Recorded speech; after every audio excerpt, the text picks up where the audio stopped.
अब देखिए that is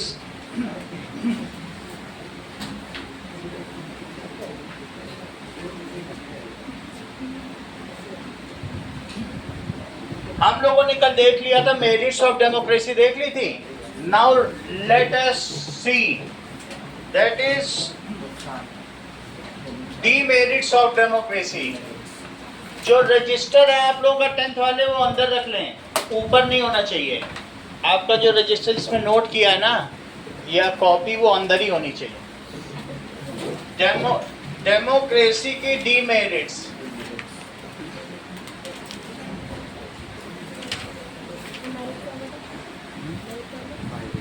क्या क्या डीमेरिट्स है? That is leaders keep changing so they do not know well about the current situation of country.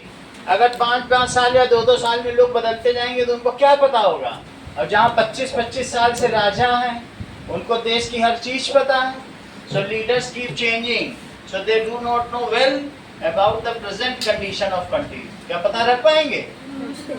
देखो leaders keep changing so they do not know the present condition of country.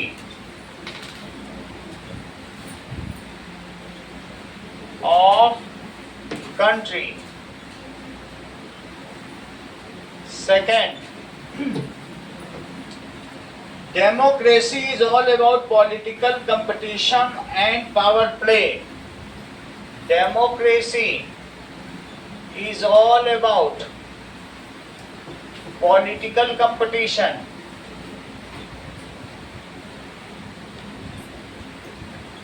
and power play. जो जितना शक्तिशाली है, जिसने अपनी rally में जितनी ज्यादा जीप निकाल ली, 100 जीप, वो जीत जाएगा. लोग कहेंगे बड़ा पावरफुल आदमी, 100 जीप लगातार जा रही है. और इस वजह से दिस लीड्स टू करप्शन. क्योंकि शक्ति के लिए तुम्हारे पास पैसा इकट्ठा होना चाहिए. तुम पैसा कहाँ से इकट्ठा करोगे? You will only do corruption. अगर तुमने 20,000 करोड़ का पुल बनाया तो 10,000 करोड़ तुम अपनी जेब में डालोगे कि नहीं डालोगे? यही होता ही है डेमोक्रेसी में. क्यों डालोगे? क्योंकि तुमको अगले इलेक्शन में उसे यूज करना नहीं. So this leads to corruption. राजा को कोई लूटने की जरूरत ही नहीं है क्योंकि उसका तो पूरा संचय तो उसी का ही है. वो क्या लूटेगा? तो दिस लीड्स करप्शन. और साथ में और क्या होगा? दैट इज करप्शन हो जाएगा देश में. Democracy, we elected leaders do not know best. जो इलेक्टेड है उसे पता ही नहीं है. Elected leaders do not know best. वो ये जानते नहीं है कि what is best for people.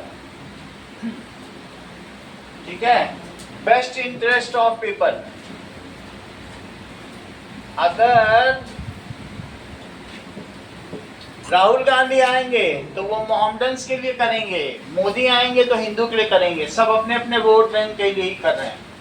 Mayawati आएंगी तो SC ST के लिए करेंगे. कोई सिर्फ वोट बैंक के लिए कर रहे हैं. लेकिन जो मेजॉरिटी ऑफ पीपल, उसके बारे में कोई सोच रहा है क्या? बेस्ट इंटरेस्ट क्या कोई सोच रहा है? तो दे do not know about the best interest. नहीं जानते. किसी को मालूम ही नहीं कि बेस्ट इंटरेस्ट क्या है, अच्छा क्या है. बस अपने अपने वोट बैंक के लिए कर रहे हैं. बूढ़ी औरत है, दैट इज, वो कौन सी थी, सोराबाई कौन सा था मुस्लिम का, वो 72 साल की थी, उसके पति ने छोड़ दिया. तो सुप्रीम कोर्ट ने बोला 42 रुपए इसको मासिक भत्ता दो, कम से कम रोटी तो खा सके, 2 रोटी महीने का, जो होता नहीं है. दैट इज, तो राजीव गांधी ने कहा नहीं, मुस्लिम लॉ के हिसाब से इसे कुछ नहीं मिलना चाहिए, चाहिए भूखों मर जाए. सुप्रीम, उन्होंने संसद में कानून पास करा दिया, नहीं इसको कुछ नहीं, सिर्फ मुस्लिम वोट के लिए. बेचारी वो मर ही गई. सुप्रीम कोर्ट ने दया दिखाई. कि पति करोड़पति है, 42 रुपए दे देगा तो जिंदा रह जाएगी, उसी की तो पत्नी है, वो भी मरी, उसके बच्चे भी मरे। तो आप समझ लीजिए किस स्तर तक डेमोक्रेसी गिर सकती है वोट बैंक। तो that is elected leaders do not know the best interest of people. तो डेमोक्रेसी में कई चीजें हैं, कुछ चीजें अब आप लोग वर्ड समझिए। यूनिवर्सल एडल्ट फ्रेंचाइज क्या होता है? बहुत अच्छा, that is franchise. All citizens of a country above 18 years, irrespective of gender, religion, caste, creed, और उसी तरीके से उनकी रेस, गोरा हो या काला। मान लीजिए प्रत्युष को भी वोट देने का अधिकार है, और काला तो कोई आप लोगों में है नहीं, तो ठीक है, इनको समझ लो कि इनको वोट देने का अधिकार। So, irrespective of all persons above 18 years, और जितनी प्रत्युष के वोट की वैल्यू होगी उतनी अंकित की भी होगी। All person above 18 years, irrespective of का सबसे पहले जेंडर आता है, क्योंकि बहुत सारी जगह पे फीमेल को राइट नहीं होती। जेंडर, और फिर आएगा रिलीजन, फिर कास्ट, ब्राह्मण भी दे सकता है, बनिया भी दे सकता है, राजपूत भी दे सकता है, ठीक है, और शेड्यूल्ड कास्ट भी दे सकता है। कास्ट, क्रीड, पंथ, रेस भी दे सकता है कोई, ठीक है। इन सभी के इररिस्पेक्टिव ऑफ, शैव संप्रदाय भी दे सकता है, वैष्णव संप्रदाय भी दे सकता है, नागा संप्रदाय, क्रीड संप्रदाय है। रेस का मतलब गोरा काला, ये भी दे सकती है, और लेकिन तुम भी दे सकती हो, ठीक है। कैन वोट, इतनी बात तुम्हें समझ में आ गई कि नहीं? नाउ इस चीज को कहते हैं यूनिवर्सल एडल्ट, सार्वभौमिक, ठीक है, वोटिंग राइट्स। यूनिवर्सल का क्या मतलब है? सार्वभौम। अगली चीज देखो, that is what do you mean by federalism? Federal structure से तुम क्या समझते हो? सर वो 3 जो हमारा स्ट्रक्चर है। हाँ, फेडरलिज्म देखो उसे यार, सेंट्रल, स्टेट और local government. that is if same people are ruled by more than one level of government, then it is called संघीय शासन प्रणाली। इसको क्या कहते हैं? संघीय शासन प्रणाली, शासन प्रणाली। ध्यान दीजिएगा सौम्या, इसमें क्या होता है? Same people are ruled by more than one level of government, ठीक है। People of India are ruled by central government, state government and local government, and we choose, that is representatives at central level, state level and local level, हम ही चुनते हैं। तो people of India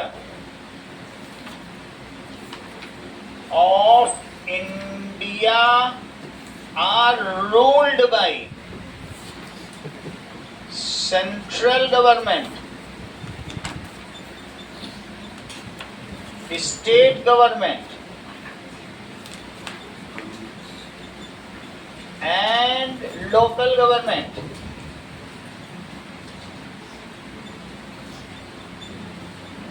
इन सब के द्वारा हम चुने जा सकते हैं, that is local government. So we also give vote to all these, हम इन सभी को वोट देते हैं। आगे देखिए, we are having a federal structure, Bharat राज्यों का संघ है। तो क्या है, इंडिया क्या है, राज्यों का संघ है। ठीक है, इसको इस तरीके से कहेंगे कि India is A union of various provinces. India is union of various provinces. इसका मतलब क्या हुआ संस्कृति, स्टेट्स। या स्टेट्स। इसका ये मतलब हुआ सेम पीपल डेलीगेट पावर, देते हैं ना vote, delegate power to state representative, same people delegate power to union representative. उन्होंने ही राज्य का राजा, जो भी भजन लाल सरकार उनको बनाया, और देश का राजा किसको बना दिया, मोदी को। और हो सकता है यहाँ जो पार्षद हो वो एक मेयर भी होगा आपके, वो मैं अभी बताऊंगा। लोकल गवर्नमेंट क्या होती है मैं पूरा बता दूंगा। ये चीज हो गई। इस तरीके से India has 3 tier federal structure. No other country in the world has 3 tier federal structure. All other countries, उनके पास इतनी पॉपुलेशन ही नहीं है। तो इंडिया हैज 3 लेवल का। ये समझते हो, जैसे ट्रेन में होता है, चाइना कहीं पे भी 3 tier का नहीं है। चाइना में तो डेमोक्रेसी के नाम पे कुछ भी नहीं है ऐसा। तो इस तरीके से India has 3 tier federal structure. वहां पर 16 हेलीकॉप्टर से सिल्वर ब्रोमाइड छिड़काव किया जाता है, बार बार बारिश होती है। जहां बादल जा रहा है, बादल सही जगह पहुंच गया तो उसके ऊपर सिल्वर ब्रोमाइड AgBr छिड़क दिया, वहीं बारिश हो गई। बीजिंग में वो पूरा का पूरा बर्फ ही गिर गया, इतना सिल्वर ब्रोमाइड छिड़का, और 900 लोग मर गए, छू तक नहीं किया किसी। नेचुरल का मतलब उतना नहीं है वहां पर पानी का, दिक्कत तो है ही है। चाइना में बहुत सारा मंगोलिया के एरिया है, वो पूरा डेजर्ट है। सही है। तो इस तरीके से दिक्कत तो बहुत सारी वहां पर, तो वो लोग खुद बारिश कराते हैं। चाइना बहुत एडवांस है, लेकिन अगर कोई मर जाता है तो वहां चू करने का अधिकार किसी पर, तो कैसे आप डेमोक्रेसी कहेंगी। चाइना में तो गूगल भी बैन है, यूट्यूब भी बैन है, तुम चाइना की न्यूज पा ही नहीं सकते, उनके अपने चैनल्स हैं। 3 tier federal structures. All other countries, any other democratic country is having 2 tier federal structure. वो बात समझ में आई। अदर डेमोक्रेटिक कंट्री, वैसे मैंने तुमको बता दिया 30% लोग ही हैं। Other democratic countries have 2 tier federal structure। कौन कौन से 2 tier फेडरल स्ट्रक्चर, जिसमें कौन कौन सा आता है बोलो। Central government. सेंट्रल गवर्नमेंट का दूसरा नाम क्या है, बहुत अच्छा, यूनियन गवर्नमेंट। और दूसरा कौन सा है, स्टेट गवर्नमेंट का संस्कृति दूसरा नाम बोलो। प्रोविंशियल। बहुत अच्छा, प्रोविंशियल गवर्नमेंट। वहां पर स्थानीय शासन प्रणाली नहीं है, स्थानीय नहीं है, बट केंद्र सरकार है। और दूसरी कौन सी है बताइए, दैट इज राज्य सरकार। दूसरे देशों में ऐसा ही है। एग्जाम्पल के तौर पर अमेरिका, USA, समझ में आ गई बात। इसी तरीके से बेल्जियम भी हो सकता है। सोवरेनिटी इन सम प्रभु राष्ट्र, हम अपने देश के प्रभु खुद ही हैं। प्रभु क्या होता है, जो खुद ही निर्णय ले। India is a sovereign country. India is sovereign country. We the people of India take, ठीक है, our decision on our internal and external matter affairs. We the people of India. कैसे लेते हैं? ठीक है, we the people of India on मतलब behalf of representative, हमारे representative हमारे बिहाफ पे लेता है। ठीक है, take decision on our internal. पहले हमारा बजट अमेरिका से आता था, लेकिन अब वो दिन गए, एंड पाकिस्तान का अभी भी बाहर से आता है। एक्सटर्नल अफेयर्स, ये चीज हो सकती है। तो ठीक है, थ्रू अवर रिप्रेजेंटेटिव। ऐसा हम किसके द्वारा करते हैं? खुद तो नहीं लेते हो निर्णय, किसके द्वारा लेते हो? Through our representative. सर हमारा बजट यूएसए से कब तक आता था? ये राजीव गांधी के समय तक तो आता था, उसके बाद यूपीए गवर्नमेंट बन गई। वो खिचड़ी सरकार ऐसी थी कि आपस में ही बहुत ज्यादा क्लैश होते थे, भ्रष्टाचार होता था, तो कुछ पता ही नहीं चल पाया उस समय क्या था। लेकिन राजीव गांधी के समय तक के तो डेटा उपलब्ध है। जैसा उस समय बुश कहते थे, रोनाल्ड रीगन कहते थे, गांधी इंदिरा गांधी के समय में रोनाल्ड रीगन थे, और राजीव गांधी के समय में जॉर्ज बुश थे। तब तक तो ये था। हम लोग बुरी तरीके से फंसे हुए थे उसमें। अब निकल गए हैं चंबुल से। अब अमेरिका छटपटा रहा है कि हमारी गुलामी से आजाद कैसे हो गया भारत। लेकिन ये बड़ा टेरर आदमी है मोदी, ये मानता नहीं किसी। मतलब बहुत सारे देश चाहते हैं गुलाम बनाना, लेकिन नहीं बन रहा है। कह रहा नहीं, अब हमें सबसे शक्तिशाली हमें बनना है। देश भारत को फिर से चेक करो। सोवरेनिटी तुमने समझ लिया? कहने का मतलब है व्हाट इज रिपब्लिक। रिपब्लिक का मतलब बताओ सौम्या। बता ही नहीं रही हो। इफ द री का मतलब रिप्रेजेंटेटिव।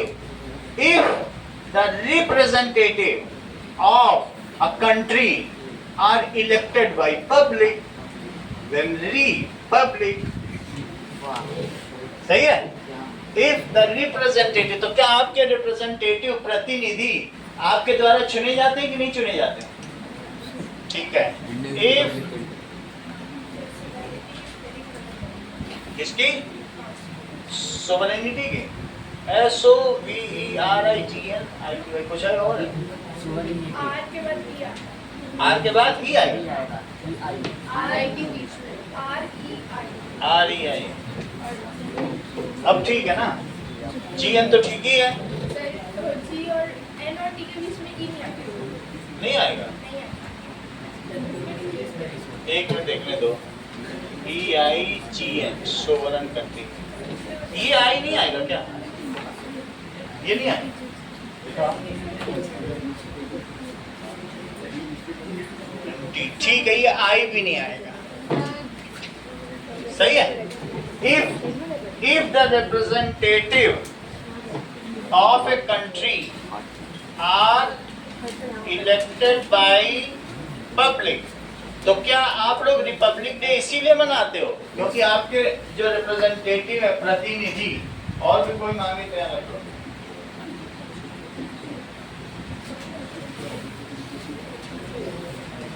रिप्रेजेंटेटिव ऑफ कंट्री, जो भी रिप्रेजेंटेटिव है वो कौन चुनता है? Are elected by public.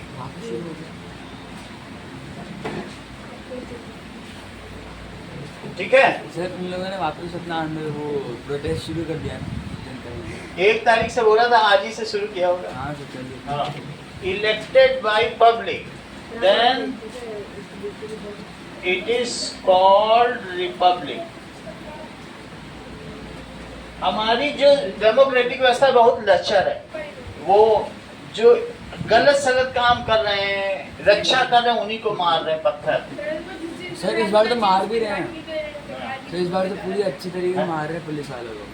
वो मार रहे हैं पुलिस को। हाँ पुलिस को भी पिटाई और हुई फिर थी। कह रहे हैं कुछ कि अमित शाह को हटाओ। हाँ, उसका वो भी- सब कुछ, वो उनकी डिमांड नहीं पूरी होगी, वो जब तक अहित नहीं कर लेंगे, बाहर से उनको एजेंडा मिलता है वो करते रहेंगे। अब लेकिन सरकार को कुछ करना चाहिए। मार उसको ये मालूम नहीं कि उसका बैकअप कितना स्ट्रांग है, उसके वोटर्स कितने स्ट्रांग हैं। वो ऐसा करके सही नहीं कर रहा। बीजेपी अपने आप को वीक नहीं दिखाओ, तुम्हारे पीछे पूरा 80% हिंदू वोटर्स हैं, क्योंकि उस हिंदू वोटर्स को दूसरे लोगों ने डिस्कार्ड किया है।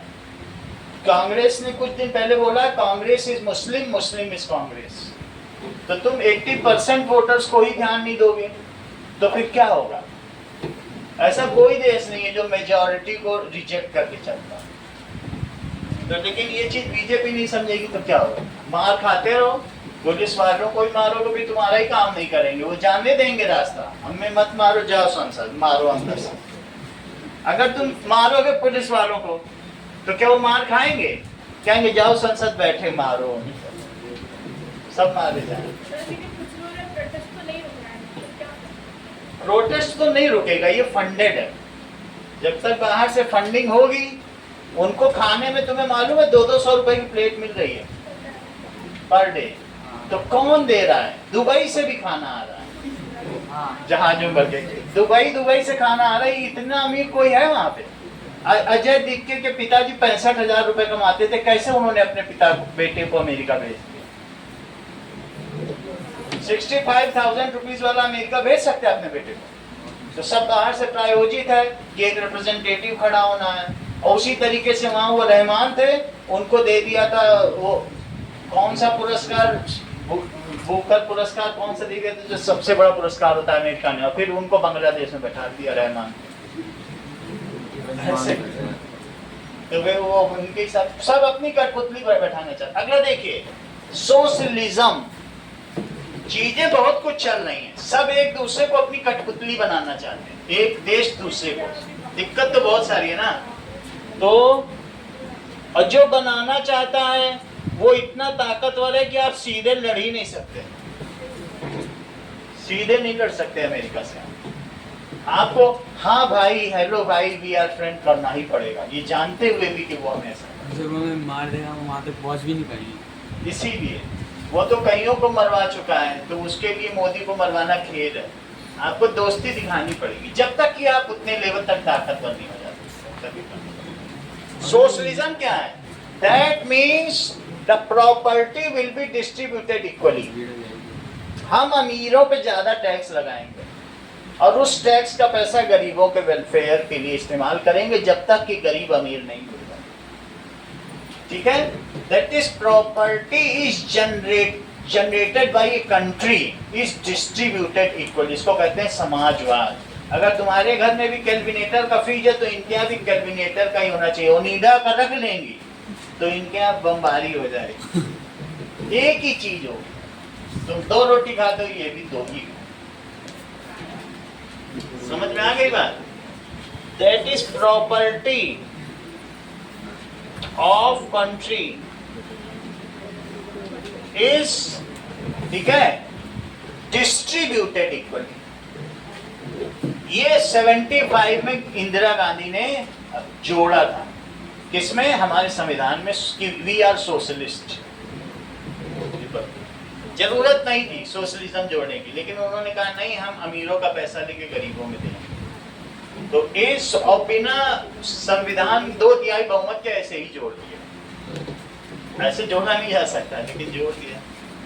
Is distributed equally.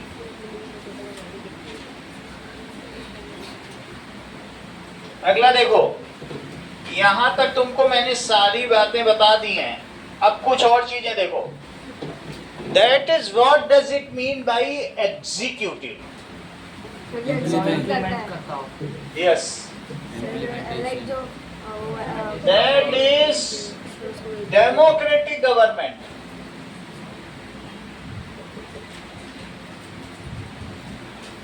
Has 3 institutions.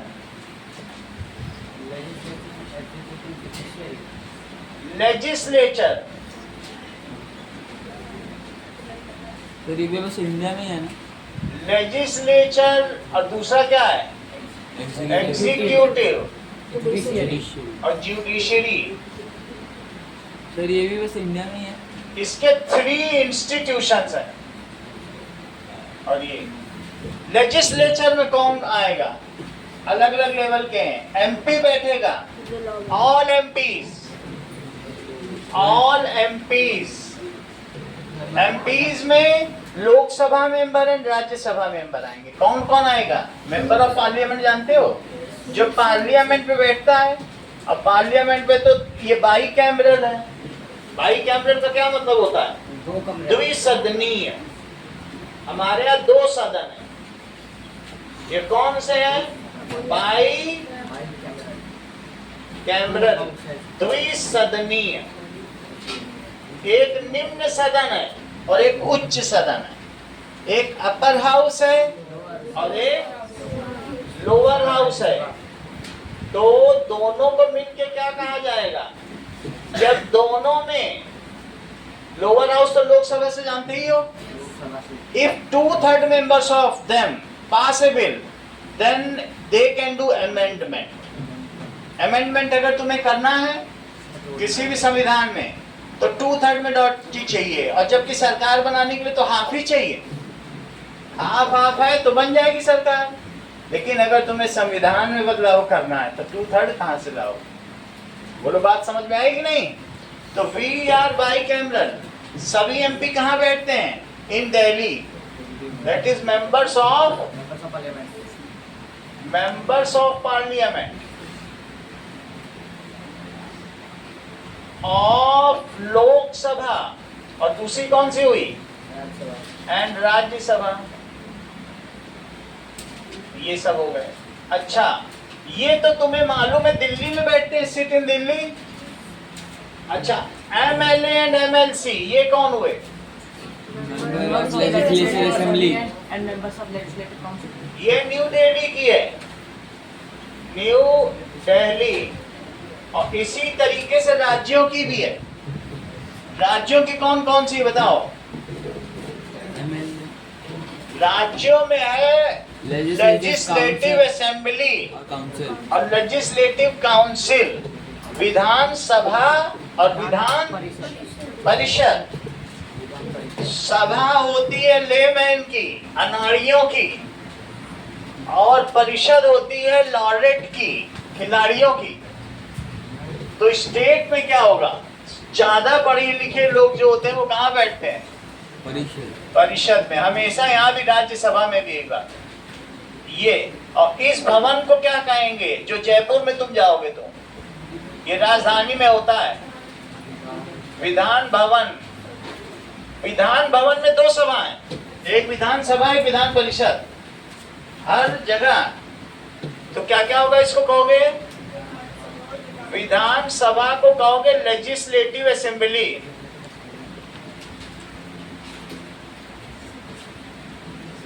और इसे क्या कहोगे? विधान परिषद। कितनी बात समझ आ गई? सर विधान भवन का इंग्लिश में लेजिस्लेटिव हाउस, लेजिस्लेटिव काउंसिल। और इसके मेंबर को क्या कहोगे? MLC MLA। और इसके मेंबर को इसको कहेंगे लेजिस्लेटिव हाउस। विधानसभा देश में 28 है, हर राज्य की एक है, लेकिन 6 बड़े बड़े प्रदेशों ने ही सिर्फ विधान परिषद बना लिया। राजस्थान में, हाँ, बड़े बड़े में है, राजस्थान में है, तो बड़े बड़े होंगे उन्होंने बनाई है। यूपी ने बना ली है, उन्होंने परिषद बनाई है। समझ में आया? इसके मेंबर्स जो होते हैं लोकसभा के, ये लोकसभा है, ये किससे चुने जाते हैं? जनरल इलेक्शन और लोकसभा चुनाव, आम चुनाव। आम तो खाते होंगे, आम चुनाव ये चुने जाते हैं elected by. General election, general election 5 साल में होते हैं, या फिर किससे चुने जाते हैं? बोलो, लोकसभा चुनाव। ठीक है, लोकसभा इलेक्शन। अच्छा, जो राज्यसभा के मेंबर्स हैं उनको ये लोग चुनेंगे, इलेक्टेड बाय एमएलए एमएलसी। ध्यान दीजिए, ये हम नहीं चुन सकते। ये इनको कौन चुनेगा? इलेक्टेड बाय, इसको कहेंगे इनडायरेक्ट इलेक्शन। एमएलए एमएलसी, हर 12 एमएलए या एमएलसी पे एक सेंटर में जाकर बैठे।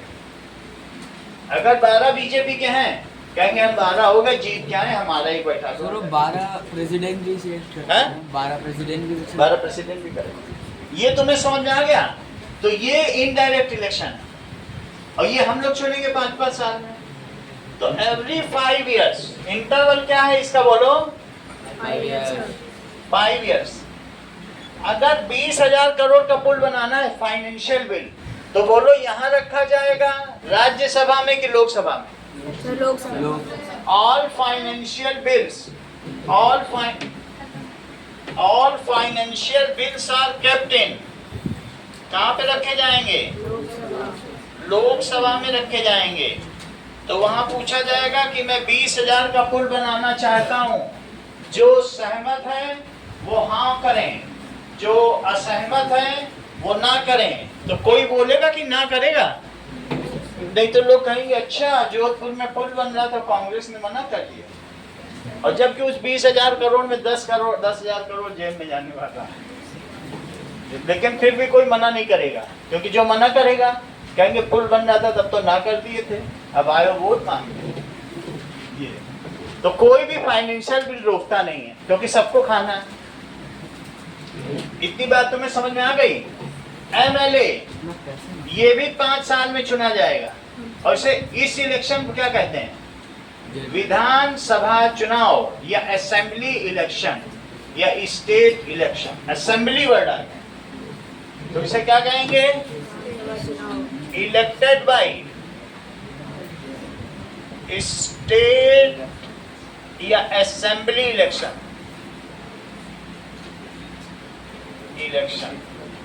तो ये तो डायरेक्ट होता है ना? विधान हम लोग ही चुनते हैं। देश का मुख्यमंत्री कौन चुनेगा? चुनाव। द मेजॉरिटी, राजस्थान में विधानसभा में 200 सीटें, जिसमें से 106 बीजेपी ने जीती हैं, और साथ में 94 किसने जीती हैं? अदर्स। कांग्रेस भी हो सकती है और भी हो सकती है। तो बोलो किसकी सरकार बनी? भजन लाल शर्मा की बनी। लोगों ने चुना तो इसकी बन गई सरकार की नहीं? अब इनमें मान लो इनकी सरकार बन गई, इन्होंने पूछा किसको नेता बनाते हो? अतिकाश, ये मुख्यमंत्री बन गए। तो प्राइम मिनिस्टर। हाँ तो नहीं वहां टिक पाया, प्रोटेस्ट शुरू हो गया ना आज से, तो ये उतर गया वहां से। अब ये बन गया तो इसने ये मुरमुरा खा रही द्रौपदी मुर्मू पहुंच गया सबके साइन लेके। Man 106 signatures, MLAs are having faith on me. तो ये तुरंत ही हाँ मतलब जितने भी जीते थे मेजोरिटी हो गई ना, मैजिक नंबर से ऊपर हो गया। इन्होंने कहा ठीक है, I will invite you for come to stadium, Barkatullah stadium Jodhpur में आओ।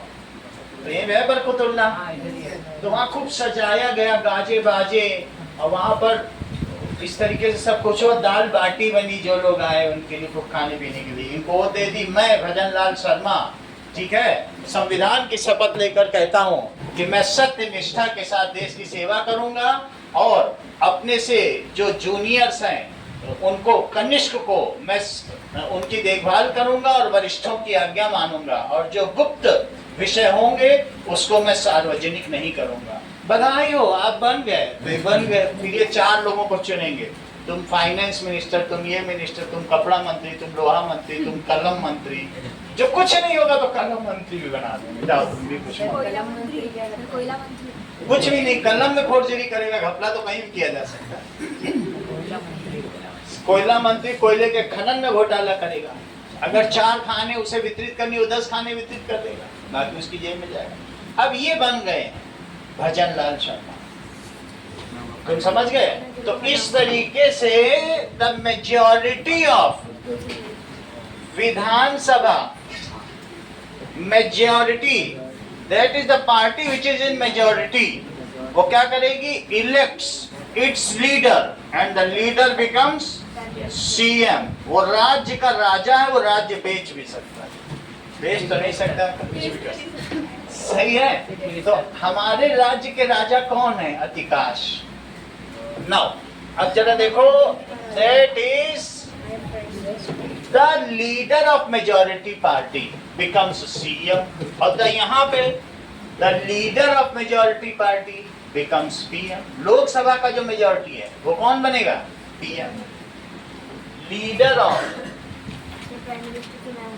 हाँ लीडर आप ही हो, द लीडर ऑफ मेजॉरिटी, दोनों तुम ही हो, मेजॉरिटी ऑफ, तुम ही हो ब्रह्मा, तुम ही हो माता पिता, तुम ही हो लीडर्स ऑफ मेजॉरिटी ऑफ, सही है? लीडर्स ऑफ मेजॉरिटी पार्टी, वो क्या बनेगा? Becomes PM of country. यहां तक तो तुम्हें बात समझ में आ गई? और इसका लीडर कौन बनेगा? Leader of majority party becomes chief minister, जो कि यहाँ के हैं भजन लाल शर्मा। अच्छा, इनको कौन चुनेगा? इनको चुनेंगे 12% ग्रेजुएट,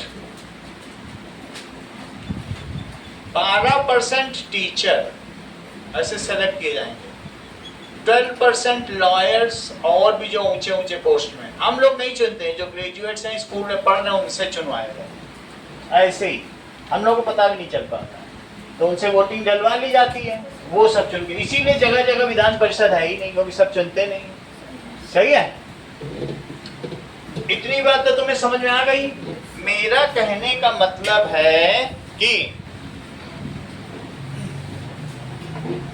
जो भी देश में काम करेगा उसे एग्जीक्यूटिव कहा जाएगा। कार्यपालिका किसको कहेंगे बोलो? अभी यहाँ पे दूसरी चीज है, ये देखो, that is PM and it's cabinet.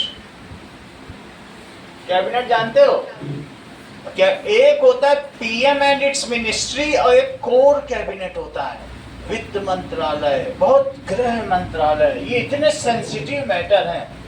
Finance minister, foreign minister, ये 6 लोग बैठेंगे, और डिफेंस मिनिस्टर। ये कोर कैबिनेट है, ये किसी निर्णय को लेगी, ये 6 लोग और कहीं मिलने पहुंच गए कार से, तो देश लोग समझ लो देश में तूफान आने वाला है, कोई बड़ी चीज होगी। सिर्फ 6 लोग अगर मंत्रणा कर रहे हैं, वो कोर कैबिनेट, और बाकी मिनिस्ट्री तो है ही है। कहने का मतलब है PM and it's cabinet and its ministry, क्या वो लोग काम करते हैं? हर एक क्षेत्र में काम करेंगे, तो वो कार्यपालिका हुए। तो हमारे यहाँ executive is also under parliament, क्योंकि इसी से चुन के गया। पीएम एग्जीक्यूटिव भी है, जो काम करेगा उसको तो कार्यपालिका कहोगे कि नहीं कहोगे? तो एग्जीक्यूटिव इज, जो तुम्हारे में 4 खांचे बने हुए ना तुम्हारी बुक में, उसमें लिखा हुआ है कि executive are the part of parliament. अभी हम समझाएंगे, तुम बस यहाँ ये समझ लो, एंड मिनिस्ट्री, ये सब मिनिस्ट्री है, ये सब आएगा। समझ में आ गई बात आपको कि नहीं? एग्जीक्यूटिव में आएगा। इसी तरह से सीएम एंड इट्स कैबिनेट, क्या वो भी इसमें आ जाएगा? सीएम एंड इट्स मिनिस्ट्री, ये सब आ जाएगा। और आईएएस अफसर, आईपीएस अफसर, क्या वो सब भी काम करते हैं? इसी तरीके से state servants and central government servants, तुम्हारे यहाँ की केवी के टीचर भी इसमें आएंगे, बैंक के कर्मचारी भी इसमें आएंगे, सब आएंगे। और कौन कौन आएगा? पुलिस भी इसमें आएगी। और कौन आएगा बोलो, चेक करो। तो इस तरीके से Rajasthan administrative service, Gujarat administrative service, RASGS और इंडियन एडमिनिस्ट्रेटिव सर्विस, वो राजस्थान का होगा एडमिनिस्ट्रेटिव। ये सब सचिव बनते हैं, सेक्रेटरी, सेक्रेटेरिएट। तुम्हें मालूम है नई दिल्ली में ये चीज क्या बनी है? दिखी नहीं है। सचिवालय। सचिवालय का मतलब सलाहकार। हर मिनिस्टर को एक IAS अफसर मिलेगा, क्योंकि मिनिस्टर तो जनता से चुन के आया, वो अनाड़ी है, उसको कुछ मालूम है कोयला मंत्रालय में क्या करना है। IAS बताएगा सर ऐसा ऐसा कर दीजिए, ऐसा ऐसा हो जाएगा, बहुत अच्छा रेवेन्यू आएगा। और PM को 12 सचिव मिलते हैं, 12 IAS। गृह मंत्री को 8 सचिव। तुमको अगर बम गिराना है तो तुम्हें संसद भवन में गिराना चाहिए कि सचिवालय में? सचिवालय में गिरा दिया तुमने बम तो तुम्हारी जीत है। सर ये एंटी गवर्नमेंट एक्शन होगा। मतलब सचिवालय में तुम किसी के गिरा दिए तो समझे तुम वहां के 300 IAS अफसर को मार दिए, और सारे डेटा, क्योंकि वो एक तरीके का आर्काइव है, गैलरी है, वहां सब मेन डेटा रखे, यूट्यूब पे जाना। हर चीज है। गुप्त से गुप्त मैसेज रखा है कि इंदिरा गांधी ने कितना घपला किया, राजीव गांधी ने, सबको पता है, क्योंकि 60 साल से वहां काम कर रहे हैं। इन्होंने 6 सरकारें दी। इनको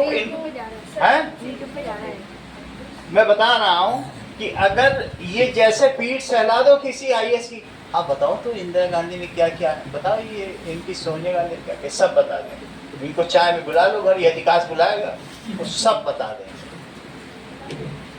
समझ में आ गई बात की नहीं? तो which is of prime importance? संसद भवन नहीं है वहां, तो फिर चुन के चले जाए लीडर। सचिवालय, IAS यहाँ बैठते, यहीं पे PMO ऑफिस होगा। कौन होगा?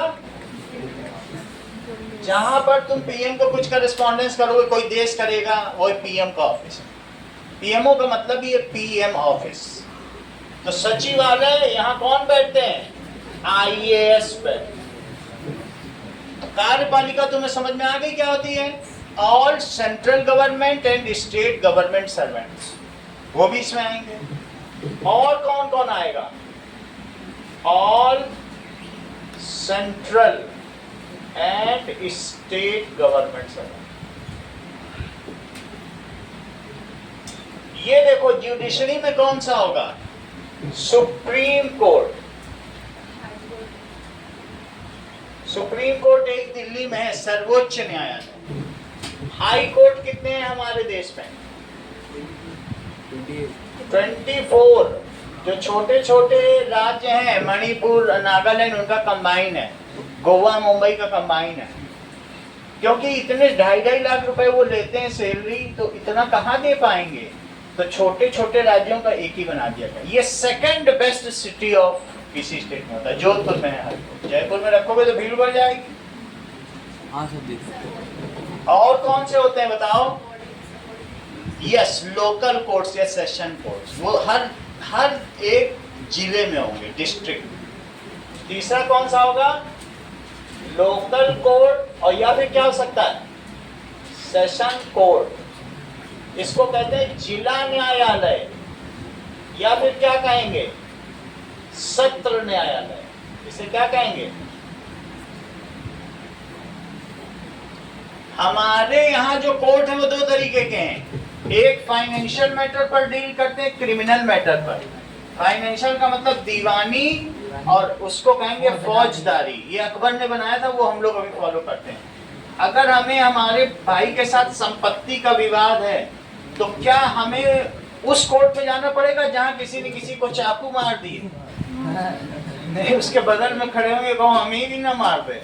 तो इसलिए अलग अलग कोर्ट बनाई गई। जहाँ फाइनेंशियल का है उसको दीवानी, और जो फौजदारी, जहाँ खून खराबा होता है, उनका अलग कोर्ट। जाना पड़ भी सकता है। पढ़ भी सकता है।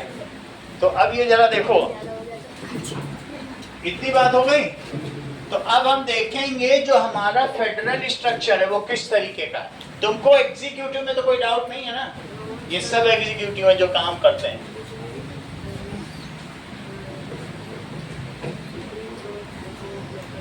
चलिए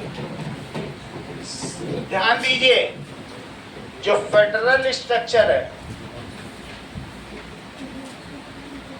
चौथा इसका होता है पिलर। तो जो पहला है वो है central government. Central government, central government के 3 इंस्टीट्यूशन हैं, 3 पिलर्स हैं। एक लेजिस्लेचर, दूसरा कौन सा है? एग्जीक्यूटिव, एग्जीक्यूटिव, और तीसरा जुडिशियरी। इंफॉर्मेशन के लिए मीडिया को भी पिलर माना जा सकता है। जो विधान बनाता है, विधान का मतलब कानून, और अगर सबके लिए संविधान है तो उसे क्या कहोगे? संविधान। इक्वल लॉ है तो विधान। और सबसे बड़ा विधान बनाने वाला कौन सा होता है? विधाता। विधाता गॉड को कहते हैं, क्योंकि उसने सबसे बड़ा कानून बनाया। और विधि को क्या कहते हैं? कानून। इसीलिए एमएलए को विधायक कहते हैं। इसीलिए इसको क्या कहते हैं? क्योंकि ये भी तो कानून बना सकता है, ठीक है। और इसीलिए विधान भवन कहते हैं, जहां कानून बनाया जाए उसको क्या कहेंगे? और विधि कानून को कहते हैं। विधि ने तेरी कथा लिखी है, आंसू में कलम डुबो, पिंजरे के पंछी रे, तेरा दर्द न जाने को। तो विधि का मतलब विधाता, तो उसको पिंजरे में डाल दिया। सही है। फेडरल स्ट्रक्चर में 3 तुमने देखा, जो कानून बनाएगा विधायिका, दूसरा जो कानून की पालना करवाएगा कार्यपालिका, और जो कानून न मानने वाले को दंड देगा न्यायपालिका। जो टॉप मोस्ट होता है यूनियन गवर्नमेंट का या सेंट्रल गवर्नमेंट का, वो कौन है? प्रेसिडेंट। बहुत अच्छा। अब ये है वहां तो इन्हें मालूम है सारा। प्रेसिडेंट, सही है। इसके 2 कैमरल कौन कौन से हैं?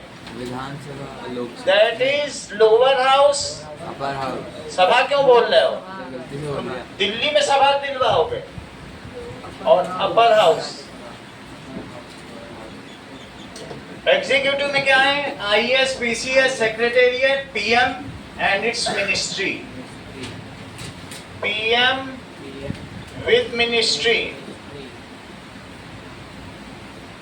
आ जाएगी। आईएएस, पीसीएस, आईपीएस, ठीक है, ये सभी आ जाएंगे। ये यूपीएससी के थ्रू होते हैं, यूनियन पब्लिक सर्विस कमीशन, उसके थ्रू होते हैं।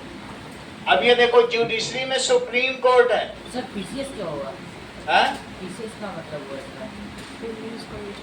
पीसीएस देखो, पीसीएस क्या स्टेट का होता है? Political community of state. Full form of PCS provincial service state. Provincial ये राज्य के लिए आएगा, ये नहीं आएगा। प्रोविंशियल है, जैसे आरएएस को पीसीएस कहते हैं। अब देखो, सुप्रीम कोर्ट में कौन है? Courts. Supreme court new Delhi में है, एक ही है। अगर सुप्रीम कोर्ट ने कोई तुमको चीज बोल दी है और तुमको बोल दिया मृत्यु दंड, तो उसके बाद तुम उसके ऊपर कहां जाओगे? International court of justice, ICJ, जो कि ब्रुसेल्स में, वहां जाओ। विश्व की भी एक अदालत। फिर वहाँ तक जाने में वहां कोई सुनने वाला नहीं है। अच्छा, इसके सीजेआई कौन है? सीजेआई, बहुत अच्छा, जस्टिस सूर्यकांत। तुम्हें इतना कैसे पता है? क्या किसी चीज की तैयारी कर रहे हो क्या? तो इतना कैसे तुम्हें पता? कैसे करें? पहले से ही सब मालूम है। लोअर हाउस का कौन होता है जो इसको देख रेख करता है? हेड कौन है? That is Om Prakash Birla, speaker देखता। इसकी कार्रवाई कौन देखेगा? प्रिसाइडिंग अफसर। जो कार्रवाई देखता है उसको क्या कहते हैं? प्रिसाइडिंग अफसर। प्रिसाइडिंग ऑफिसर, वो बोलेगा तुम बोलो तुम मत बोलो। ओम प्रकाश बिरला। सर इसी की कंपनी ना वो बिरला पे नहीं, ऐसे मत बोलो। और इसमें कौन होता है? Vice president. बहुत अच्छा, ये सब अहमद को पता है। और वाइस प्रेसिडेंट कौन है? श्री राधा कृष्ण। सीपी राधाकृष्णन। राधा कृष्णन ये वाइस प्रेसिडेंट है, ये प्रिसाइडिंग अफसर है। इतनी बात तुम्हें समझ में आ गई? और बाकी सेकंड लेवल ऑफ गवर्नमेंट क्या है? स्टेट। स्टेट गवर्नमेंट लिखो। स्टेट गवर्नमेंट या राज्य सरकार। तो स्टेट गवर्नमेंट का हेड कौन होता है? हेलो,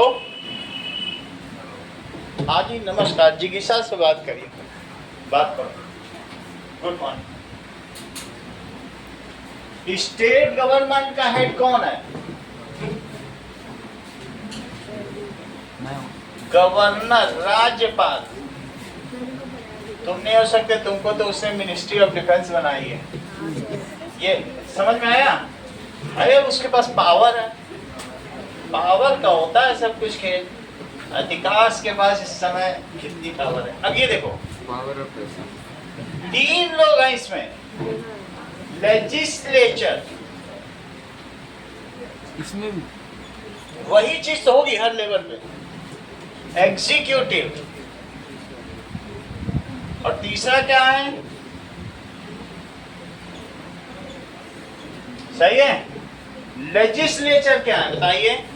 विधायिका। इसमें 2 हाउस हैं, लोअर हाउस और अपर हाउस। लोअर हाउस को कहेंगे विधानसभा और दूसरा विधान परिषद। लोअर हाउस को तुम चुन सकते हो लेकिन अपर हाउस नहीं चुन सकते, वो इनडायरेक्टली इलेक्टेड है। इसका कार्यकाल 5 इयर्स है, टेन्योर, दैट इज टेन्योर। और इसका 6 इयर्स है, इसका ज्यादा हिस्सा। ये देखो, विधानसभा, विधान परिषद। विधानसभा को क्या कहोगे? असेंबली। Legislative assembly. और ये क्या है? कहीं कोई असेंबली हो रही हो तो घुस जाना, और काउंसिल हो रहे हो तो मे आई कम इन सर। बहुत बड़ी होती है काउंसिल, सबको जाने का मौका नहीं मिलता। और इसके मेंबर को एमएलए। इसमें तेज प्रताप यादव भी आ सकते हैं जो कक्षा 3 तक पढ़े, जबकि तेजस्वी यादव 5 तक पढ़े। लालू के बेटे 10 बेटे हैं, उन्होंने अपने सबसे बड़े बेटे को कितना काबिल बना, 5 तक पढ़ गए। तेजस्वी नहीं पढ़, तेज प्रताप नहीं पढ़ पाए। एमएलए एमएलसी तुम समझ गए कि नहीं? राहुल गांधी यहाँ फेल हो रहे थे तो उनकी मम्मी ने उनको भेज दिया विदेश, और विदेश में वो टॉपर बन के आ गए। यहाँ नहीं पास हो पा रहे थे और विदेश में भेज दिया, लंदन के पढ़े हैं। ऐसे अखिलेश यादव भी बाहर पढ़ के आ गए, जो यहाँ नहीं सफल हो पाते उनको बाहर भेजा जाता है, वो वहाँ टॉप कर जाते हैं। एमएलए एमएलसी तुम समझ गए? एमएलए में यही सीएम बनेगा, वो सब बता दिया मैंने तुमको। और इनका जो लीडर होगा और इनका लीडर पीएम बन जाएगा। सही है। एग्जीक्यूटिव में पीसीएस, प्रोविंशियल, जो प्रोविंशियल होते हैं ना कमीशन, तो पीसीएस कमीशन सर्विस। तो अब अगर तुम पीसीएस नहीं समझना चाहते हो तो उसका मतलब Rajasthan administrative service, Gujarat administrative service समझो। स्टेट गवर्नमेंट टीचर आएंगे और सीएम एंड इट्स कैबिनेट भी आएगी। जैसे यहाँ पीएम विद मिनिस्ट्री है तो यहाँ कौन आएगा? क्योंकि वो भी तो काम करेंगे कि बैठे रहेंगे। ये तो कानून बना के इनकी छुट्टी, बाकी काम तो 5 साल उन्हीं को करना। सीएम विद मिनिस्ट्री, ये सब आ जाएंगे। स्टेट टीचर्स आ जाएंगे। टीचर भी। हाँ, स्टेट के टीचर्स। पोस्टमैन कहाँ आएंगे? पुलिस यहाँ आएगी, स्टेट पुलिस।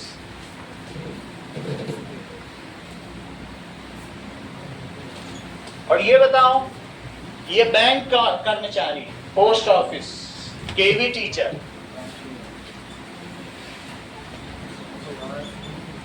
ये बैंक ऑफिशियल। कभी भी नोटबंदी होगी तो पीएम कहेंगे चलो बैंक वालों बाहर बैठो, डेस्क लगा के सबके नोट बदलो। पोस्टमैन को भी बोल देंगे, उन्हें करना पड़ेगा। सही है? इतनी बात तुम्हें समझ में आई? Post office official, personal. कितने उच्च न्यायालय? सही है, बताया करो। दैट इज सुप्रीम कोर्ट है, फिर हाई कोर्ट। हाई कोर्ट का मतलब है उच्च न्यायालय, जिनकी संख्या 24 है, जबकि स्टेट 28 है। इसके अलावा जो तीसरा लेवल हमारे यहाँ है उसको क्या कहते हैं? स्थानीय सरकार या लोकल गवर्नमेंट।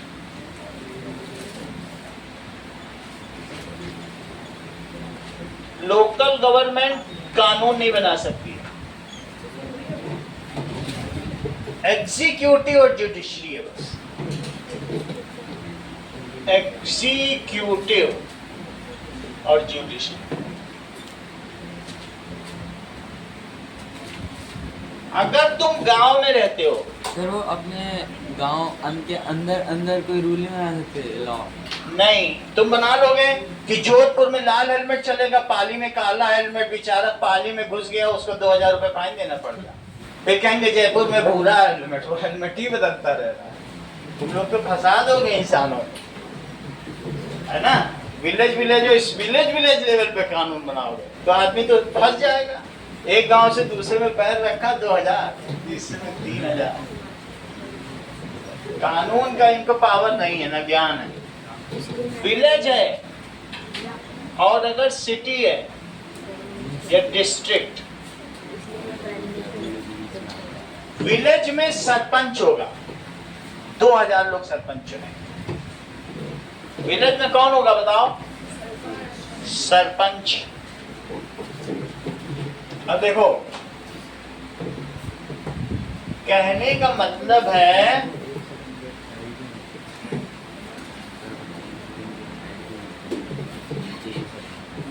कि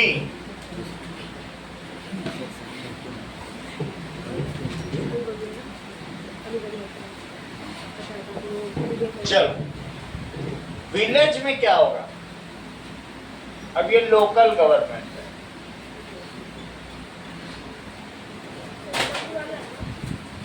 लोकली तीसरा वाला ये एक होगा, इसमें एग्जीक्यूटिव, और दूसरा कौन होगा? जुडिशरी में डीएम आएगा। डिस्ट्रिक्ट मजिस्ट्रेट को जानते हो? वो एक आईएएस अफसर है। वो चाहे तुम्हारे स्कूल की छुट्टी कर देगा।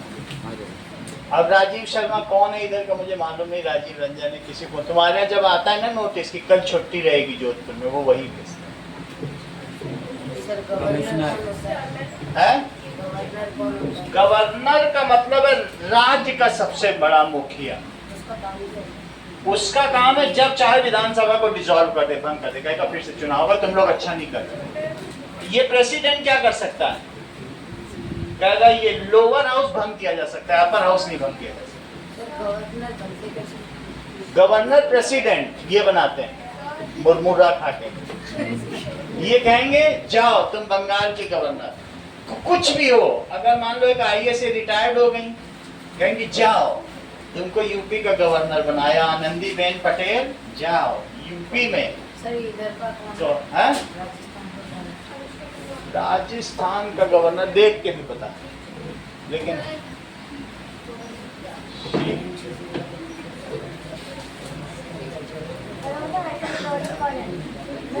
अभी देख के बता रहे हैं। ये लो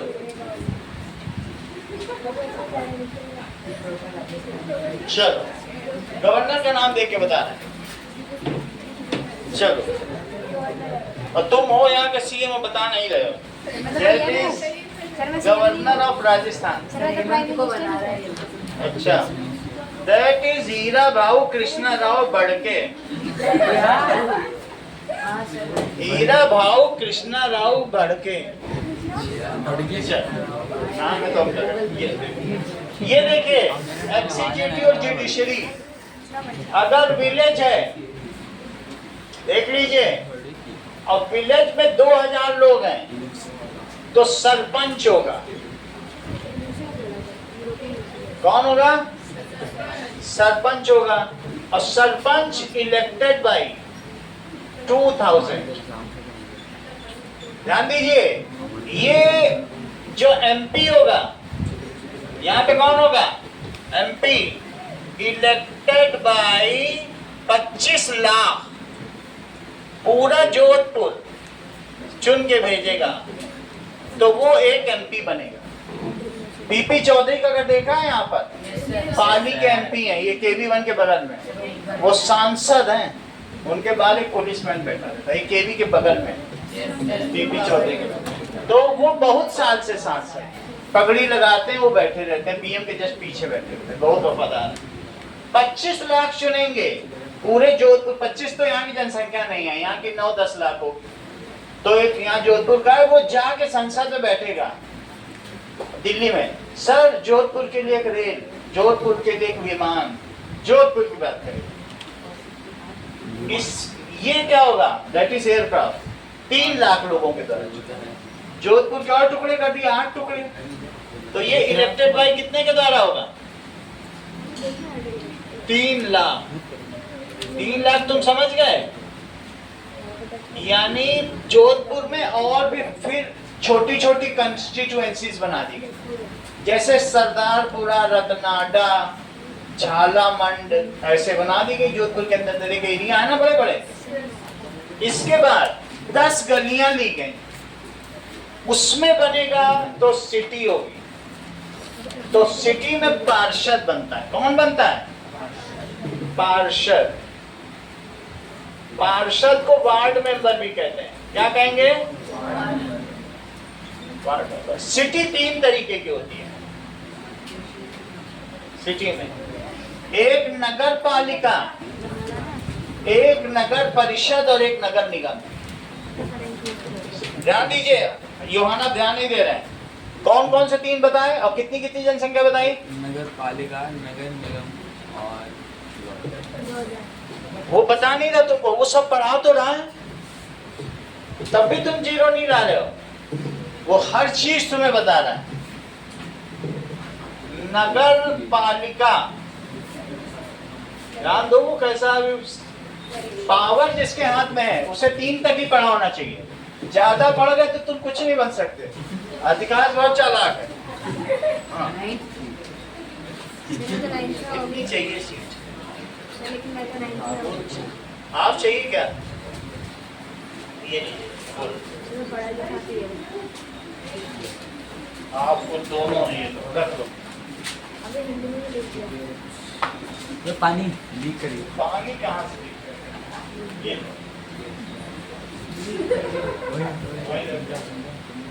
चलो, समझ में आ गया?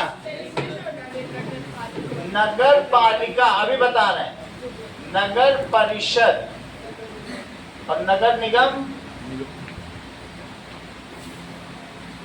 म्युनिसिपल कारपोरेशन, इन सब का क्या नाम होता है? म्युनिसिपल।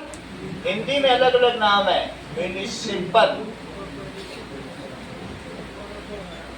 कारपोरेशन, अभी नाम देख के बताने क्या अलग अलग नाम है। अब म्युनिसिपैलिटी भी है। म्युनिसिपैलिटी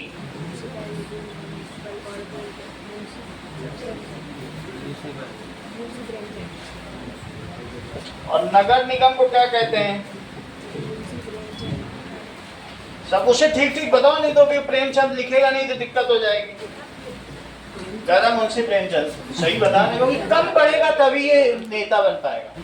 अगर ये 3 से ज्यादा पढ़ गया तो बिगड़ जाए। अब क्या करेगा? सर मैं पढ़ा लिखा। नगर निगम इंग्लिश नेम, ध्यान दीजिए, सीरियस होइए। म्युनिसिपल कॉर्पोरेशन, नगर परिषद इंग्लिश नेम। म्युनिसिपल काउंसिल लिखो और म्युनिसिपल कॉर्पोरेशन। फिर से देखो,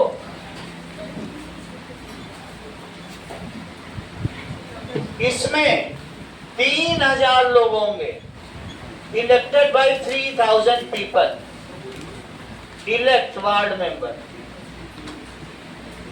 वार्ड मेंबर। इसमें 10,000 लोग चुनते हैं, इलेक्ट वार्ड मेंबर। इसमें 50,000 लोग होते हैं, इलेक्ट वार्ड मेंबर। यहां तक समझ में आ गया? मुंबई में नगर निगम है, बृहन मुंबई, और वहां का एक पार्षद इतना पैसा रखता है कि वो 100 करोड़ आर पार कर देता है, और उसकी जो टोटल फाइनेंशियल रेवेन्यू है, जितना राजस्व आता है, वो फ्रांस के रेवेन्यू से ज्यादा है। सर ये थोड़ा सिर्फ मुंबई का इतना घपला है। मतलब मुंबई के तुम पार्षद बन गए। समझ में आ गई बात की नहीं? यहाँ तक समझ में आ गया? मेरा कहने का मतलब है, जो सरपंच होगा, जोधपुर कंटेन्स 80 पार्षद, और ये जो यहाँ के बगल का गांव है, उसमें सरपंच का मुखिया कौन होता है? बोलो। बहुत सारे सरपंच की ये सीट है, तो बोलो इस सीट पे वो लोग बैठे हैं, ये जिसे चुनेंगे वो कौन कहलाएगा? बोलो। ये सबसे बड़ी सीट पे बैठेगा, इन्हीं में से एक है, ये यहाँ जाके बैठेगा। इसको क्या कहेंगे? सारे गांव के सभी सरपंच एक जगह बैठ जाएंगे, उसको कहेंगे ग्राम प्रधान। वो क्या कहलाएगा? ग्राम प्रधान। और जहां ये लोग बैठेंगे उसे क्या कहेंगे? ग्राम परिषद। ग्राम परिषद। ग्राम परिषद। ये सभी वार्ड मेंबर कहाँ बैठेंगे? या तो नगर पालिका में बैठेंगे या नगर परिषद में। तुम सोजती गेट के पीछे नगर पालिका देखी हो? वैसे तो जोधपुर में नगर निगम है। जोधपुर नगर निगम कई बार लिखा सुना है ना, जो केवी के बाहर खूब पेंटेड है। तो यहाँ नगर निगम है, यहाँ 80 वार्ड मेंबर है, और वो बैठते हैं सोजती गेट के पीछे। तुमने कभी त्रिपोलिया मार्केट गए वहाँ कपड़े पे खरीदने? तो वहीं पे ही बना हुआ है, वहाँ सब झाड़ू वाले इकट्ठे होते हैं। Yes sir, no sir, okay sir, झाड़ू इधर उधर करते हैं। वो परेड होती है झाड़ू परेड। इनका काम है साफ सफाई करना। बिजली वाले, झाड़ू वाले, नाली वाले सब रहते हैं। 80 हैं। 80 हैं बरसात। उसी में दयाराम भाटी भी है, ये विद्यार्थी में काम करता है। विद्यार्थी स्टेशनरी देखी है, उसी में काम करता, केबल लगाता है सब जगह। अब वो SC/ST था, तो लोगों ने कहा कि अब तो SC/ST के लिए आ गई सीट, यहाँ कहाँ ढूंढे? तो उसने कहा मैं हूँ SC/ST। तो बस वो खड़ा हो गया, वो सीट जीत गया। उसको 10 गलियों के विकास के लिए, क्योंकि वो कितने पे चुना गया था? बहुत तो नहीं थे, 50,000, लेकिन 10,000 लोगों ने चुना था। उसको 5 करोड़ रुपए मिले। उसी हफ्ते उसने 2.5 करोड़ का मकान ले लिया। तो वो है दयाराम भाटी। जगह जगह बोर्ड भी लगवा दिए, दयाराम भाटी यहाँ का पार्षद, आप लोगों की सेवा के लिए। सर आपके घर के पास रहता है आपका? हाँ वहीं रहता, 2 कुत्ते हैं उसके घर। ये देखो नगर निगम है तो 80 मेंबर हैं। इसके कितने मेंबर हैं? कहाँ बैठते होंगे ये बताओ? ये सब पार्षद दयाराम भाटी कहाँ बैठता होगा? सोजती गेट के पीछे, त्रिपोलिया मार्केट में। और इनमें से एक बहुत पैसे वाला है। सर आपने बोला कि समझे इस चीज को? जो सबसे बात नहीं करो, एक अंकित का कैरियर है, ठीक है? तुम तो वहां पढ़ने चले गए यूरोप। इधर देखो, ये दैट इज मेयर। इनमें से ही एक आदमी जो सबसे अमीर है, वो सबको खरीद लेगा, कहेगा हमको वोट दो, ये जो बोलेगा वही होगा। तो अब इसमें तुमने देखा DM हुआ सबसे योग्य व्यक्ति, उसके बाद बड़ी पावर है अगर तुम जस्ट यहाँ पीछे चले जाओगे, डीएम हाउस है, डिस्ट्रिक्ट मजिस्ट्रेट का हाउस है, आईआईटी के पीछे वाले कैंपस वाली रोड पे। और एक मेयर हाउस भी होता है, डीएम भी है। डीएम सबसे पढ़ा लिखा है, वो भी राज्य का, वो किसी एक जिले का मुखिया जोधपुर का, और मेयर भी मुखिया है। अगर दोनों एक ही डायस पे आ गए तो डीएम ऐसे खड़ा होगा तो मेयर ऐसे, झगड़ा ही रहेगा। अब वो मेयर सोचेगा डीएम हमको सलाम ठोके, अरे तुम 3 क्लास पढ़े लिखे हो, तुमको वो सलाम ठोकेगा। अब डीएम सोचेगा ये हमको सम्मान दे, और जब जहां दोनों इकट्ठा होंगे अगले दिन न्यूज़पेपर की हेडलाइन बनेगी, दोनों में तनातनी। अच्छा, सारा फाइनेंस किसको आता है? जोधपुर का सारा फाइनेंस इसी को तो आएगा। हाँ, डीएम के हाथ में भी पावर है कि अगर रास्ते में लोग बैठ गए सड़क पे, तुम लोग क्यों बैठे हो? नहीं, हमारा एक आदमी मर गया, एक ऑटो वाले ने मार दिया। अच्छा, लो 5 लाख का चेक, जाओ सब। इतना पावर, समझ में आ गई बात? तो 3 फेडरल स्ट्रक्चर तुमको समझ में आ गया। अब सारा पैसा गवर्नमेंट का होगा। जो रेवेन्यू जनरेट होता है स्टेट की बसेस से या स्टेट से भी बहुत सारा बिजली से जनरेट होता है। जब पेट्रोल 36 रुपए का है, 36 रुपए के ऊपर जो भी तुम देते हो उसके आगे वो रेवेन्यू है। दैट इज 64 रुपीज जो एक्स्ट्रा दे रहे हो ना, उसमें से 32 रुपीज स्टेट लेती है, वो स्टेट जीएसटी है, और 32 रुपीज सेंट्रल जीएसटी हर लीटर पर, एसजीएसटी और सीजीएसटी। कितना कमा लेते हैं? 38 रुपये का है असली कीमत, लेकिन उस पर इतना ज्यादा टैक्स है। समझ में आ गई बात कि नहीं? यहाँ की एक्टिवा जब नेपाल में पहुंचती है तो 3 लाख रुपए की होती है। 1 लाख रुपए की एक्टिवा 3 लाख, वो 2 लाख उस पर टैक्स लगा। तो ये कहो फिर भी हमारे देश में सही नौबत उतना नहीं है जीएसटी, वहाँ 200% टैक्स। तो यहाँ पे कितने हैं? यहाँ 18% मैक्सिमम। यहाँ तक तुम्हें समझ में आ गया? अब तुमको फेडरल स्ट्रक्चर तो समझने की जरूरत नहीं है, अब हम डेमोक्रेसी में आ जाए। चलो, नगर पालिका, नगर परिषद, मेयर, मेयर सब समझ में आ गया ना? एग्जीक्यूटिव तुम्हें समझ में आ गया? चलिए,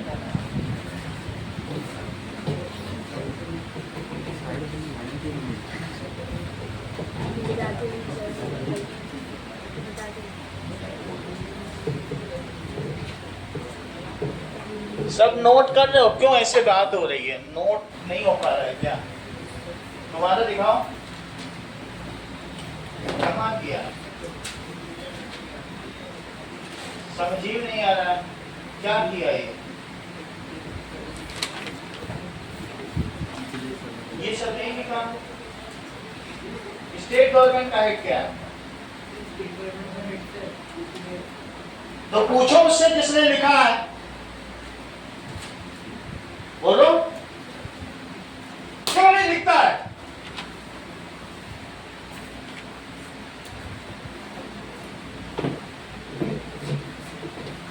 ये सोच रहा दिमाग में डाल लूंगा, मूर्ख कहीं का। न लिख रहा है न बता रहा है, दम आदमी है। मेयर बता रहा है स्टेट का है, इसका मतलब इसे पहला ABCD का ये नहीं आ रहा इसे। चलो,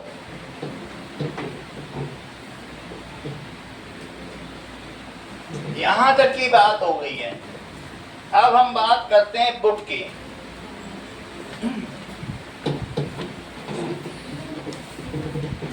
चलिए, बुक के पहले पेज पे आओ।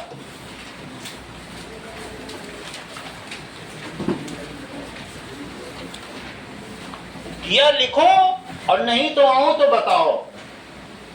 लिखा है तो तुम्हारी कोई गलती नहीं कि भाई हमारे दिमाग कम है, हम घर में पढ़ेंगे।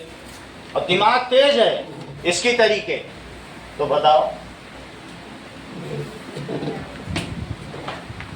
अब ये देखो, कहने का मतलब है अवर गवर्नमेंट, हमारा जो संविधान है कब बन गया था?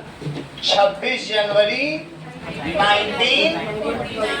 49। फिर हमने इसे प्रोमलगेट कब किया, बताओ आरुष, 26 जनवरी 1950। क्यों 26 जनवरी को प्रोमलगेट किया, बताओ।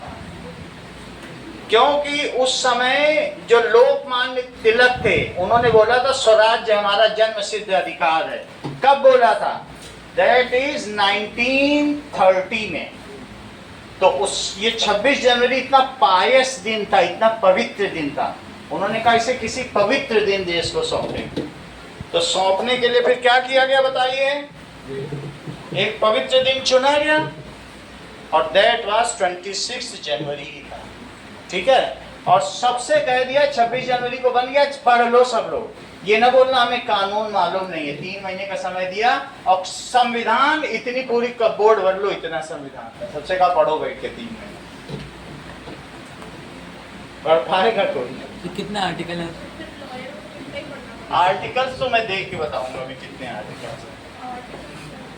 आर्टिकल्स अनुच्छेद के अंदर और सब आर्टिकल्स भी हैं। How many articles are there in our constitution? देखो 448 आर्टिकल्स हैं, ठीक है, जबकि अब तक 470 तक हो गए। जो जो बता रहे हैं बिल्कुल लिखो मत तुम, अभी पूछूंगा तुमसे, याद रखो, देखता हूं और कितना दिमाग है। तुम्हें दिमाग पे घमंड है ना अपने। अब आगे देखिए, अवर इन इंडिया क्या हुआ, जो हमारा वायसराय था लॉर्ड माउंटबेटन, उसने कहा हम तुम्हें आजाद कर रहे हैं। तो अब आजाद करें, तुम लोग संविधान बनाना शुरू कर दो। 1946 में कॉन्स्टिट्यूएंट असेंबली बन गई, संविधान सभा अगले पेज पे चित्र बना हुआ है, कितने मेंबर। अब मेंबर्स के नाम देखो, बहुत बड़ा चित्र है। तो 1946 में उस समय ध्यान दीजिए, लेजिस्लेटिव काउंसिल होती थी, परिषद सभा नहीं होती थी। काउंसिल वर्ड दिखाया ना तुमको। अब परिषद के पास भला क्या अधिकार होंगे, उसके पास तो पुल बनाने का भी नहीं, राजस्व भी नहीं है। तो पूरे स्टेट में कांग्रेस की काउंसिल थी, सब स्टेट में। तो अब उनसे कहा गया कि एक मेंबर पूरे फिर से चुनाव हुए, और चुनने के बाद क्या हुआ, एक संविधान सभा बनाई गई। उसके मेंबर्स की भाई अब इनका एक जो मेन संविधान कॉन्स्टिट्यूएंट असेंबली बनाई गई सेंट्रल लेवल पर, सेंटर डिसाइड करते। और उनको जो आज पिछला वाला सदन था ना, पिछली संसद जानते हो, वहीं वो बैठे, अभी वीडियो दिखाऊंगा तुमको, तिरंगे में कितने रंग होने चाहिए और हमारा राष्ट्रीय पशु कौन होना चाहिए, उस पर 8 दिन बहस हुई। सेंटर में कौन सा चिन्ह होना चाहिए, राजभाषा कौन सी होनी चाहिए, राष्ट्रभाषा कौन सी होनी चाहिए, 470 जो ये है उस पर रोज बहस होती थी, हर एक आर्टिकल पर 8 घंटे बहस। इसमें 2 साल 11 महीने। हाँ सर, अगर मुस्लिम है तो सर, जब सर अगर कांग्रेस मुस्लिम है तो सर, जब पहले मुस्लिम लीग पार्टी थी सर, उससे उनकी लड़ाई तो होती है। मुस्लिम लीग पार्टी ने ये कह दिया था कि जहां हम मेजॉरिटी हैं वहां हमें अलग कर दो। सुनो इस बात को ध्यान दो, मुस्लिम लीग के जिन्ना थे ना, उन्होंने कहा हमें अलग कर दो, इनमें 60 गांठ थी। तो अब जो वहां के लोग थे, जिन्ना ने कहा कि यहाँ के हिंदू अब चले जाओ, उनको प्रताड़ित करना शुरू कर दिया। लेकिन जो जवाहरलाल नेहरू थे बोले नो, यहाँ के मुस्लिम को जाने की जरूरत नहीं है। क्यों? क्योंकि वो 12 गुना बच्चा, उस समय 12 बच्चे पैदा कर रहे थे। तो उन्होंने कहा था कि पाकिस्तान हम लड़ के लेंगे, मतलब प्यार से लेंगे, और हिंदुस्तान हम लड़ के लेंगे। तो अगर एक समय ऐसा आ जाएगा कि उनकी 50% से ऊपर पॉपुलेशन हो जाएगी, अगर ऐसा हो जाएगा, अभी वो अपनी पॉपुलेशन बहुत तेजी से बढ़ा रहे हैं, तो इन्होंने क्या किया बताइए, नेहरू लियाकत समझौता ये हुआ कि हम नहीं भेजेंगे, हम बहुत प्यार से रखेंगे, इनको फर्स्ट सिटीजन मानेंगे, और जो हिंदू हैं उन्हें सेकेंडरी सिटीजन मानेंगे। हज के लिए हम इनको एक्स्ट्रा पैसा देंगे, जो हिंदुओं के मंदिर है उन पे तो टैक्स लगाएंगे, और मस्जिद को फंडिंग करेंगे। देखो दोगलापन, यहाँ से मंदिरों से टैक्स लिया जाएगा और उसकी फंडिंग हम मस्जिद को करेंगे, और मौलवी को भी हम सैलरी देंगे, और साथ में इवन जो हज करने जाते हैं 50,000 वो हम देंगे। नेहरू ने कहा हम बहुत दिलदार हैं। और गांधी जी ने तो ये कह दिया कि पाकिस्तान इस समय गरीबी से जूझ रहा है, 60 करोड़ दो। उन्होंने 10 दिन का 20 दिन का अनशन कर दिया। तो उन्होंने जब बोला सुभाष चंद्र बोस ने कि ये सब हो रहा है, नोआखाली में दंगे हो रहे हैं, गांधी जी अगर कोई मुस्लिम, अभी तुमको दिखा दूंगा, तो अभी नई पिक्चर भी आई, पिछली भी, मुस्लिम औरत का कोई बलात्कार, मुस्लिम हिंदू औरत का बलात्कार कर रहा है, तो हिंदू औरत को क्या करना चाहिए? उन्होंने कहा उसे सांस रोक लेनी चाहिए और अपने देह का त्याग भी कर देना चाहिए। इतना ज्यादा प्रीजुडाइज थे वो गांधी जी। बोले हिंदू अहिंसा के मार्ग पर चले और मुस्लिम को अपना भाई समझे। तो तभी से हमारे यहाँ अपीजमेंट और तुष्टीकरण चल रहा है। उस तुष्टीकरण का इतना फायदा उठाया कांग्रेस ने कि अपना सारा टाइटल बदल लिया। बोला गांधी नहीं है, हमारा नेहरू टाइटल नहीं है, हम भी गांधी लगाएंगे, क्योंकि गांधी का फायदा बहुत है। इन्होंने बोला इंदिरा नेहरू का नाम प्यार से आप इंदिरा गांधी रख दो। वो महात्मा गांधी बोले ये तो हमारी ही बिटिया है, आज से इसका नाम इंदिरा गांधी हुआ। और वो टाइटल लेके मजे करते रहे। अब कोई टाइटल बदलता है अपना, बताओ। और ये नहर किनारे रहते थे और पकड़े जाने वाले थे। इनके पिता बहुत सारे चीजों में वो थे, लिप्त थे, तो इन्होंने छिप कर इधर आ गए और नहर किनारे रहते थे, इसलिए अपना नाम नेहरू रख लिया। सब गफलेबाजी। और इनके पिता का नाम डॉक्यूमेंट्स में मुस्लिम है, वो लिखा पढ़ी करते थे अंग्रेजी सरकार। अब मुस्लिम का लड़का हिंदू हो जाएगा। तो ये चीज है, ये पॉलिसी बनाई गई है। इवन इस्लामीकरण की 50,000 लोग मोरक्को से, ये पूरे विश्व का हो रहा है। भारत कैसे बच जाएगा? पूरे विश्व में मोरक्को से स्पेन में 50,000 मुस्लिम आ गए। अभी लंदन की हालत देखो, या तुम वहां पर चले जाओ न्यूयॉर्क, इट इज टोटली इस्लामाइज्ड। इस्लामीकरण हो गया। अब वहां का जानते हो मेयर कौन है? मेयर के नाम बताइए। कि ममदानी मुस्लिम है।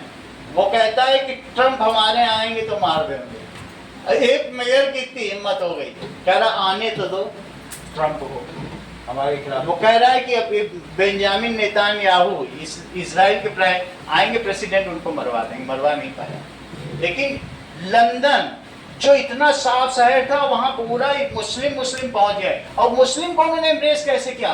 We are Europeans, we are open hearted, come Syria से आओ आओ आओ, हम तुम्हारा स्वागत करते हैं। उनको सस्ता लेबर चाहिए था। उनके यहाँ का लेबर जो था वो 8,000 रुपए घंटे लेता था, और जो मुस्लिम लेबर इतना सस्ता 80 रुपए घंटे में काम करने को तैयार। बोले सब ले आओ, अफ्रीका से सब मुस्लिम ले आओ, सीरिया से। और वो मुस्लिम ऐसे आए, उनको फ्री खाना दिया, सब कुछ दिया। इतने बढ़ गए कि पूरे लंदन में वो जहां खाते हैं पर्ची फेंक देते हैं फाड़ फाड़ के। पूरा लंदन गंदा हो गया है, थेम्स नदी गंदी हो गई है। वो इतना मुस्लिम है कि वहां रहना दूभर है। और अगर लड़की रास्ते में जा रही है तो बिना बलात्कार के घर पहुंच ही नहीं सकती, रेप कर देते हैं 12 उनके गूंस हैं। और जो उनका मेन MLA MP है वो उन्हीं का समर्थन करता है, क्योंकि उनकी पॉपुलेशन 50% से ऊपर हो गई। सेम हालत फ्रांस की है, हर मॉल लूटा जाता है। इस्लामाइज्ड ऐसे हो गए यूरोपियन देश। अब स्पेन भी इस्लामाइज्ड हो गया। 50,000 भेज दिया, स्पेन ने कहा तो क्या हुआ, मानवता सबसे बड़ी चीज है। स्पेन का बोल दिया प्राइम मिनिस्टर। अब मानवता बड़ी चीज है, वो भी धीरे धीरे करके पूरे यूरोप को इस्लामाइज कर देंगे। भारत में जो मैं कह रहा हूँ कि RCA में कानून आने वाला था कि धर्म न बदले लोगों का, नहीं तो क्या घुसपैठिया बचाओ आंदोलन राहुल गांधी ने नहीं किया था तुमको? तुम्हारे समय की बात है, बिहार में घुसपैठियों को निकाल रहे हैं, प्रधानमंत्री मोदी कितने खराब हैं, तो क्यों तुम घुसपैठियों को बांग्लादेश से आना चाहते हो? तुम्हारा क्या इरादा? क्या तुम मुस्लिम हो? ऐसे कौन अपने देश में अमीर से अमीर देश निकाल रहा है इस तरीके के लोगों को? क्योंकि ये सब कैसे एलिमेंट होते हैं? Disturbing element. ये सब रेप करते हैं, चोरी करते हैं। तुम क्यों आने देना चाहते हो? तुमने क्यों बाढ़ नहीं लगाने दी बांग्लादेश में? अब आया है जो शुभेंदु अधिकारी, वो अब ऐसी बाढ़ लगवा रहा है कि उसमें करंट है, हाथ लगाए तो मर जाए। तो अब उनको बाहर निकालना कितना मुश्किल है जब लोग मिल जाते हैं। ये बात तुम्हें समझ में आती है कि नहीं? तो इस तरीके से सरकार ऐसी होनी चाहिए। तुम्हारा प्रथम अधिकार इस राष्ट्र पर है कि उस घुसपैठिए का। तुम यहाँ जन्मे हो, अगर वो तुम पर कुछ एक समय में अधिक हो जाएंगे, तुम्हारा जीना दूभर कर देंगे, तुम रह नहीं पाओगे। अभी नहीं, अभी रह रहे हो, अगले जनरेशन से हो जाने लगेगा।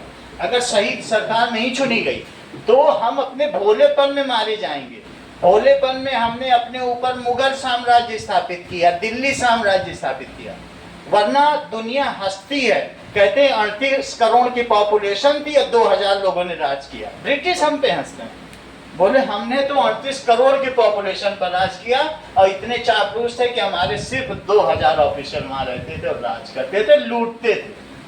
क्या तुम इतने कायर हो? आपस में तो राजपूत के नाम पे तलवार निकाल निकाल के लड़ लेते थे, बड़ी बड़ी लड़ाइयां लड़ी हैं। क्या तुम 2000 मुस्लिम के सामने, ये ब्रिटिश के सामने झुक गए? इन यूरोपियंस की क्या औकात है? आज इंट्रोड्यूस होगा, उसी बिल को बचाने के लिए इन्होंने फिर धरना करा। कि वो धरना का वो मतलब नहीं है, कानून वो चाहते हैं। अगर तुमने अमित शाह को हटा दिया फिर कहेंगे मोदी को हटाओ, मोदी को हटा दिया ट्रंप को हटाओ। उनका कभी खत्म नहीं होने वाला है, क्योंकि वो बिल नहीं आना चाहिए। इस बार तो पुलिस वालों जब जयशंकर वहां गए थे तो वहां के अमेरिकी संसद में वो वहां बात कर रहे हैं कि यहाँ आरसीए में कानून लाया जा रहा है, भारत का विरोध करो और भारत को यूएन की सदस्यता से हटाओ, क्योंकि वो धर्म परिवर्तन नहीं करने दे रहे। वो पोस्टपोन्ड हो जाए, संसद ना चलने पाए। संसद में तुम देखते हो, कभी खोला टीवी तो देखा कितना शोर शराबा होता है। ये सारी चीजें अब हम लोग इसके आगे कल करेंगे।